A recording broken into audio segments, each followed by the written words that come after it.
Welcome to the Vox Populi Dungeoneering Guide. Now, if you are new to Vox Populi, you should know that there is a specific class system and dungeon system to the game, and as one of the largest and most complex servers that you might join, this is really intimidating for most players. There's a lot of information they don't tell you, and a lot of commands that you do need to know where to get your spells, get your starter gear, hit the dungeons, etc. So this guide will be overviewing all the different spells and warps, alongside classes, and also a few of the different dungeons from easy and mediums, alongside some loot tables. When you are ready to pick out your starter class, you can type --starter class to bring up a comprehensive list of the different classes on the server. From left to right, you have Berserker, a iron equipping class, usually with sword or axe, dealing high damage to single targets melee, dealing more damage the lower health he is. Templar, your main tank class and the only class to equip diamond armor, and also usually equipping a shield and sword or axe, specializing in drawing aggro from mobs and protecting himself and his team. Rogue, your assassin style class, specializing in stealth and high burst damage, equipping poisons and leather armor. Ranger and Bard are the ranger/marksman classes on the server, both equipping chainmail and a bow. Ranger specializing in high damage using AoE and single target damage with abilities and bow. Bard on the same tune, dealing high AoE damage and single target damage, alongside having the ability to heal and provide buffs for your team and yourself. At the same time, he is locked down depending on the song he is playing. There are 5 main mage classes in the game. We have Fire Mage, Cryo Mage, commonly known as Ice Mage, Cleric, commonly known as Holy Mage, Necromancer, commonly known as Shadow Mage, and Water Mage. Fire Mage is a high AoE damage and dot damage class, using fire spells to deal burn damage and large AoE damage. Cryo Mage is a Ice Mage that specializes in dealing CC and medium damage. Cleric, commonly known as Holy Mage once again, is your main support class, dealing high single target healing and buffs. Necromancer, as the name suggests, is a summoning class, being able to summon mobs to fight for him and protect him, alongside dealing shadow magic debuffs and dots or damage over time. And lastly, Water Mage, your secondary main healing class on the server, also dealing high healing, but instead in a AoE and healing over time. All mage classes do equip gold armor and use books, wands, and golden weaponry to cast spells. There are also 3 other spell types that are not included in your main elements. These can be used in addition to any of the previous 5 elements and use as secondary abilities for a mage. These 3 include Mystic, which is a non-elemental class that does have some damaging abilities, alongside a very useful ability that lets you summon food for your dungeoneering team. You have Earth Mage, generally used by tanks and other classes that would like to have more AoE in their kit. Earth Mage also tends to draw more aggro, so if you do use this on a non-tank class, you must be careful about how much threat you generate. And lastly, Wind Magic, a support magic that has the ability to blow away mobs, alongside provide speed buffs for your team. Now that we've gone over all the different classes a little bit, let's go over a few of the commands you need to know to get your spells bound and where you need to go to buy your different abilities. To start, once again, --starter class is the command you use to get your starter kit for the class of your choice. -c list will pull up a list of every ability and spell you own. -c bind, followed by the name of your ability, will bind that ability to whatever tool or item you have equipped. -cast name, being spell name, will cast whatever spell you have on whatever target you are currently targeting. -c unbind will unbind whatever spell you have said or noted, so -unbind earthquake if you want to unbind earthquake. A few of the different warps, you have -warp mage tower will bring you to the area you need to go to buy every type of spell you would want to use for the different mage classes. -warp warrior will bring you to your warrior spells for Berserker and Templar. Dash Warp Herald, downstairs from that warp point, you do have your different shadow spells for Rogue. And at Dash Spawn, over on the west side, there is a building for your different Ranger and Bard spells. It should know what spell it is, alongside strategic spells that can be used by both classes. You also have Dash Warp Training, where there are some target dummies you can use to test out the different spells you have equipped and see how much damage you can do in a set amount of time. Alright, now that we've gone over the different boring things you do need to know, the classes, the different commands to find your spells and bind your spells, let's talk a little bit about the dungeons and dungeoneering as a whole. First thing you need to know is you can get to dungeons using the Dash Dungeons command. Now I'll pull up a list of all the dungeons available currently. If you hover over the dungeon, it will tell you how many bosses there are, what the difficulty rating is, how many players are currently in the dungeon, if any, and if the dungeon is ready. If the dungeon says ready, that means when you jump in the dungeon and hit a certain point in the front room, that will respawn the dungeon. A lot of the time, if the dungeon does have a gate, it will take a second for the gate to open and the mobs to respawn. Also, if the dungeon is not ready, it will say how many players are in the dungeon or how long it will take until the dungeon is going to respawn, alongside how many bosses are left to kill. When talking about dungeons, we also do need to talk a little bit about dungeon etiquette. Now, dungeon etiquette generally isn't a big thing unless the server is really busy. If you do play on Diamond, that can be a bit of a problem, but usually you won't have too much problems with it. But I still feel the need to explain it. Simply said, anyone can join the dungeons. If you're in the dungeon, it isn't a claim system. It doesn't, set up a new instance for the next person to join. It's free game. If someone joins, let them play with you. You can't complain to the mods or the admins. They have just as much right to be in that dungeon as you. That being said, there is a concept called crashing. Now, crashing is the concept of there's already a party in the current dungeon you're looking at, for example. They've killed a boss, maybe two, on their way to the final boss, and you jump in and request a TP to them as they're about to enter the final boss room. While it isn't technically against the rules per se, it's not considered a good thing to do, generally frowned upon on the server. Don't be that guy, please. You will get a bad reputation with the server, people won't want to party with you. And later down the line when you're trying to, do those harder dungeons, doing Citadel, Black Hole, or maybe the Elemental Dragons, the parties won't want to party with you, and it'll make it a lot harder for you to do some of the endgame content.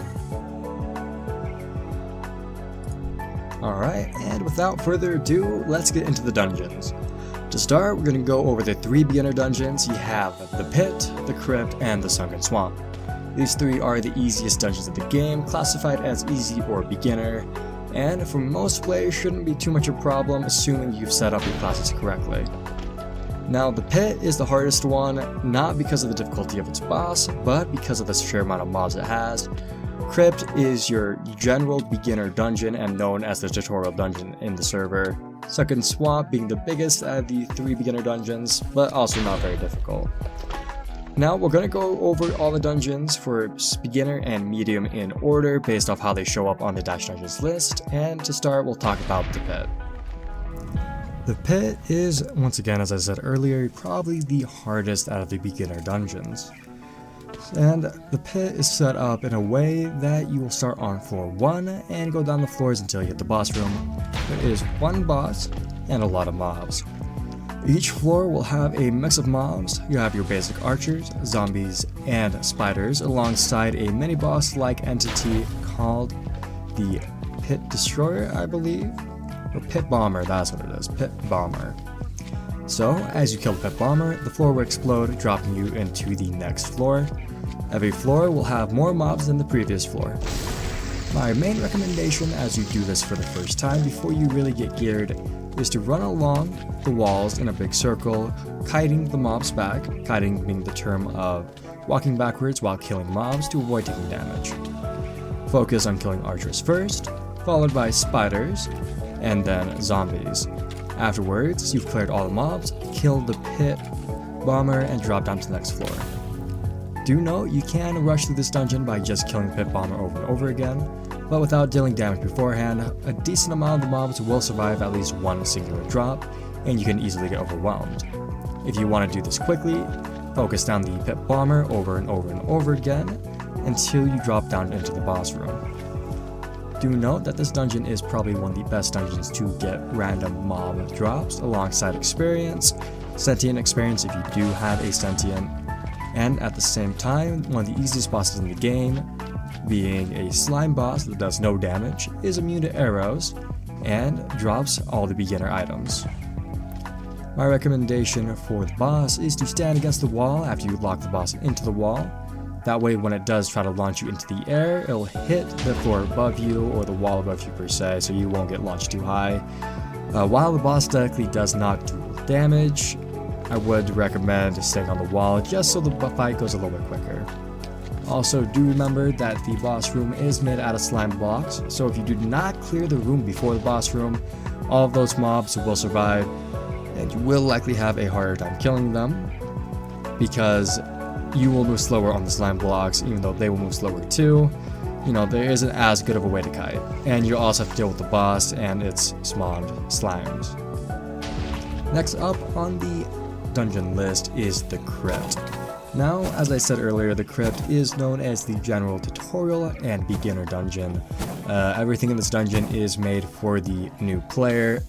While the bosses in this dungeon are, in my opinion at least, harder than the bosses for Pit and Sunken Swamp, it does the best job of teaching you the dungeon. Simply, all the signs kind of tell you where to go. The mobs have a slowing debuff on them, so they can't charge you. It's just basic archers and zombies, both easy to deal with. Simply focus down archers, kill zombies after. From there, first boss is a skeleton AI boss with 2 pickaxes. He'll whap you at close range, has a cleave in a triangle shape in front of him when he does swing. If you're melee, simply batter him down and have a healer healing you, preferably if you're not geared up. At the same time, if you are ranged, he actually is fairly easy to kite, especially if you have an archer there with punch 2 or 3. You can lock him against the wall and he'll never be in range to damage you. It does make you go out and up around to the boss room for the second boss again. If you do have a grapple hook, you can grapple where you came down on that ladder there, and then go straight into the second boss room. The second boss is probably the hardest boss, I would say, out of the beginner dungeons. He summons mobs while taking damage, and while he does have low health, he also hits fairly hard. Melees, go in, try to clear the mobs before you engage the boss. If you're ranged, kill off the archers first, then the zombies, then you can just kill him using your arrows to keep him knocked back. Mage class is similar concept. Kill your archers, then run around kiting the boss. This will kind of be a normal thing that you're going to hear a lot though. If you are playing a melee class, your Berserker, Templar, Rogue, you will likely have to bring either a Holy Mage or a Water Mage in the dungeon with you to stay alive. Next up is the Sunken Swamp. Now the Sunken Swamp is the most similar out of the beginner dungeons to the rest of the dungeons you will find. It's long, has a couple of different puzzles per se. It's kind of a water puzzle maze. And yes, mazes are very, very overused in a lot of these dungeons, which can be a little bit annoying, but there really isn't too much you can do with some of the mechanics in the game. You have the first room. It's all going to be normal zombies. There aren't skeletons in this dungeon, which is nice if you're a melee. You don't have to deal with them. You walk up the water, walk up to the water and swim up it to get to each of the next rooms. First boss is just a normal zombie AI. He charges you, doesn't really have any special cleaves or anything. His mechanic is as he takes damage, he'll summon slimes around you on the room. When the slimes die, whether you kill them or they die to water or fire, they will poison you and slow you for a couple seconds, and that's where the most damage from this boss fight comes from. If you can, keep him at a range and kill him. If you're melee, make sure you knock him away from his slimes and not kill his slimes, and it's a pretty clean fight. After you clear the boss, you can move on to the next room, and in that room, you have a big tank. Nothing really in the tank. There will be mobs in there. You can AoE them down using spells if you have them. If not, just pass the tank, go up in, and you have your first puzzle of any of the dungeons. It's a water puzzle. You can go left or right, swim up, jump platform to platform, and climb your way into the next room. Just be careful. Here there are going to be mobs at the top of the puzzle. They will knock you back down into the bottom, and you'll have to swim all the way back up. So try to rush in at least part way into the room so you don't get knocked back down and have to swim back up. If you have grapple hook, this process does become a lot easier as you can just right click your way to freedom. After clearing that room, you have a drop down straight in center into the last boss room. The last boss is your normal slime. I think they changed this a while back. He has 25 health, one good hit will kill him, and then you're good to go. Now, talking about the loot tables for these 3 beginner dungeons, all of them do have the same loot table. You have the Drifter set, the Armsman set, the Agent set, the Adept set, and the Wanderer set.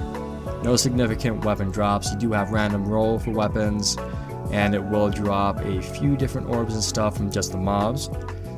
The Drifter set is a chainmail set meant for Ranger, Armsman being iron for Berserker, Agent set being leather for Rogue, Adept set being gold for your 5 mage classes, and Wanderer being your bard set. These sets have prot 3 and an additional prot 1 for projectile protection, etc. on each piece.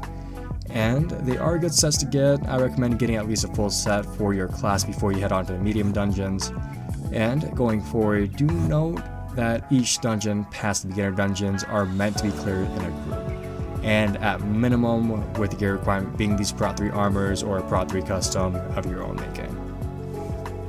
Alright, and that is the end to the Vox Populi Dungeon Guide. This is meant to be a beginner guide. If there's anything you feel I missed, toss it in the comments and I'll see if I can add a quotation up there for you. This is going to be the start of hopefully a long list of guides. I will be trying to make guides for the medium and hard dungeons. There's more information there and individual loot tables, so there will be one singular video for each of those dungeons. This is the first guide I've made for Vox specifically, and there are a little bit of kinks and things that I've been messing with settings, so the quality here might not be very good. That should improve as we go throughout. If there is any information I missed, please do toss it down, or any guides you would like me to make, also toss it down in the comments. But that's really it. Welcome to Vox Populi, and I wish you luck in your dungeon experiences. See you later.